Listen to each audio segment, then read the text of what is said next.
along with your notes. Hopefully you go along with your notes. That would help. But catching some of these little things I'm saying, because I'm cramming a whole bunch of information into a very short period of time. Megan, you had a question? What day is the AP exam? May 2nd. First Monday, first safety exam. Yes, Caitlin? Will this book help us, obviously on the AP exam, but will it also help on our, like... Well, you know, our exam, that book not so much. It's possible, but I mean, the main thing you want to look at for our exam is going to be the old exam, the old question. Now, I think first quarter exam we did on eCampus, so I'll open that one up. I'm pretty sure, I know third quarter we did, and I'm pretty sure second quarter we had to do it on paper.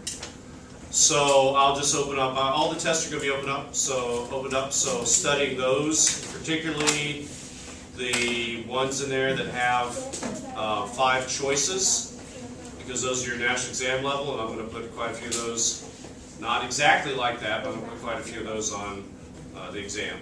Okay. And that's next Thursday? So that will be, next Thursday. Yeah.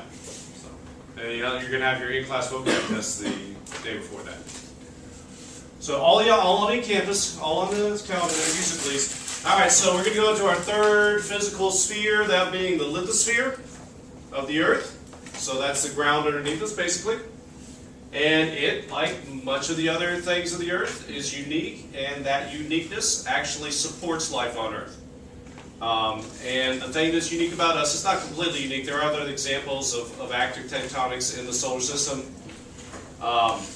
But we have a so-called active crust. The ground of our Earth is actually made up of about 20 plates, big continent-sized plates, that are sitting on a layer of magma. That layer is called the lithosphere, underneath there. And so they're constantly moving around. It's very slow, but they're moving, and of course with all that mass, there's a huge amount of force and everything that happens there.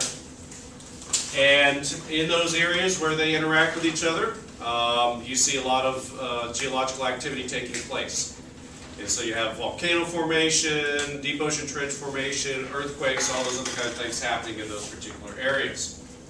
So they like to, on the AP exam, they like to figure out if you know where these different things are happening. So the kind of summary way to try to remember this, I believe, to know where many of the different examples are occurring, is to remember the ring of fire around the Pacific Ocean. Okay? And just remember that the continents are actually moving together, and maybe 100 million years from now or so, the Pacific Ocean will no longer be there. We'll form one big, huge continent again. Okay? So what that means is you have one of the types of interactions, which is convergence, all around there. And you also have the example of having continental plates interacting with oceanic plates there as well. So that ring of fire is said that because one of the features of having an oceanic plate run into a continental plate is that it makes volcanoes. It pushes them up on the side. You get a fair amount of earthquake activity there, what we call deep focus earthquakes, as the one plate slides underneath the other one. And you might know that in Japan, they've been having some earthquakes. There's been actually a lot of earthquake activity around the world recently. I can't remember the other place where there was some. But Japan has been recovering from some of that kind of thing. And you also have a lot of volcanoes that are around through this ring because of that as well. So that's a converging zone, continental to ocean convergence. That's one big interaction there. And that means that the second type of interaction, opposite of convergence, is going to be divergence, moving apart. So the Atlantic Ocean is actually getting bigger. And you've got a rift all the way down the middle of the Atlantic Ocean, the mid-Atlantic ridge, where the plates are pushing apart. New crust is coming up in those areas and pushing out, and it's getting broader and wider, and that's your example of divergence. Now there's some specifics in all those. You need to look back at your notes and remember what those are. The different things can happen. You also have things like a hot spot, like Hawaii, where you just happen to have a part in the middle of the plate where it comes up. But much of the activity of the Earth's crust is based around the way these plates interact with each other. Okay.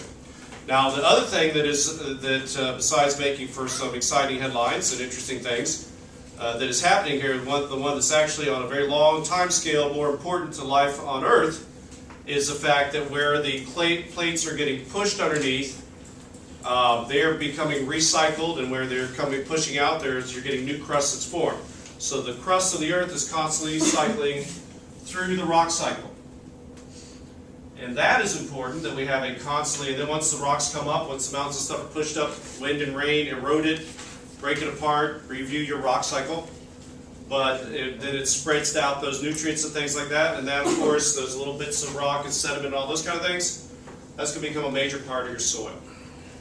So this is where this is the living connection here. This is the part that's, of course, important to plants, and therefore important to all members of the food chain, food web. So we have that.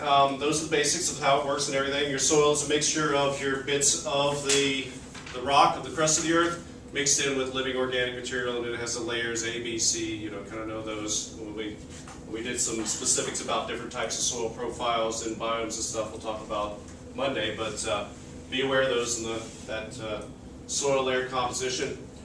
How do we impact the lithosphere? So people impact the biggest part, well, I don't know about the biggest part, but one of the main things that we do, of course, we mine the lithosphere. This is a resource we get from it. Anything that comes from the earth is going to be a non-renewable resource.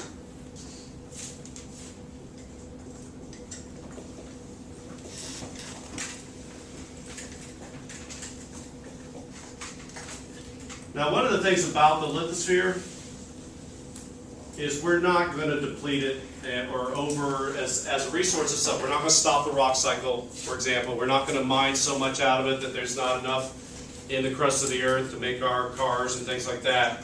It's just that when we do utilize these resources, when we mine for and use the mineral products from there and clean them up and make them ready for use, we have a lot of impacts on the environment that come from there. Okay, so remember that. So when you mine, of course, you've got, you can look back on that, total habitat alteration in that area, habitat destruction, not going to be anything living there. A lot of air pollution of dust and things like that in the atmosphere. A lot of times in that dust you've got toxic metals and things that you're mining for, or just happen to be in the area that you're mining. You also are going to have runoff from that mine area as that water goes down. A lot of times it will become acidic through the action of bacteria and just simple oxidation. And that's what it was, by the way. That one question on 2010 exam, it said anaerobic bacteria. Well, it's actually aerobic bacteria that oxidize metals to make the acids, that oxidize the sulfur to make the acid. But, so that's a product that's going to lead to water pollution over there. So you have a lot of air pollution, a lot of water pollution associated with mining itself. And also, when you take those mineral resources, a lot of times you have to process them, and that is going to cause environmental impact with that as well when you do it. Okay, then we use soil resources. The main thing, of course, we use the soil resources for is for agriculture. Okay. We do things. We do things to increase soil erosion, clearing areas, etc.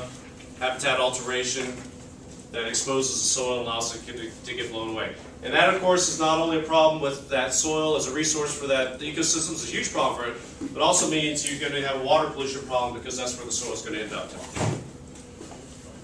So these are some of the impacts related specifically to soil that are also, we consider soil to be part of the lithosphere as far as that goes. Okay. So what can we do about it? What can we do to reduce the activities that we use the lithospheres for, and therefore the impacts that come from them? Well, good old-fashioned reduce, reuse, recycle. Now that, of course, is extremely important when you have a non-renewable resource. Okay? It's non-renewable, there's not going to be any more.